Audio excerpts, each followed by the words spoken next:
एक बार दरबार में जब बीरबल नहीं थे तब दूसरे मंत्रियों को लगा कि आज मौके का फ़ायदा उठाकर राजा जी से बात कर ली जाए। उन लोगों ने राजा जी से कहा कि क्या बात है राजा जी, अब कोई भी महत्व का काम है आप बीरबल को ही देते हैं, क्या हमारी योग्यता नहीं है?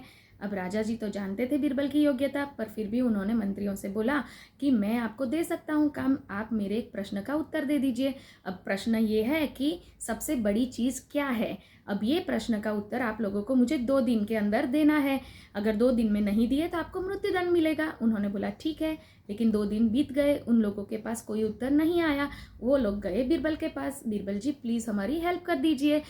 बीरबल ने बोला मैं हेल्प करूंगा, पर आपको करना वही पड़ेगा जो मैं कहूँ।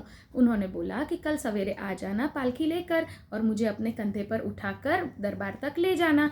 उन्होंने वैसा ही किया। अब ये देखकर राजा तो बड़े आश्चर्यचकित हो गए, लेकिन वो कुछ बोलते उससे पहले ही बीरबल ने बोला कि राजा जी प्रश्न का उत्तर मैं देता हूँ। और प्रश्न का उत्तर ये था कि सबसे बड़ी चीज़ है गरज।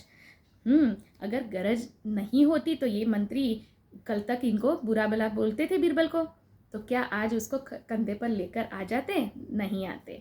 फ्रेंड्स, इसका मतलब ये है कि कोई अगर योग्य है तो हमें उससे जलन नहीं करनी चाहिए, परंतु उसके जैसा बनने की कोशिश करनी चाहिए।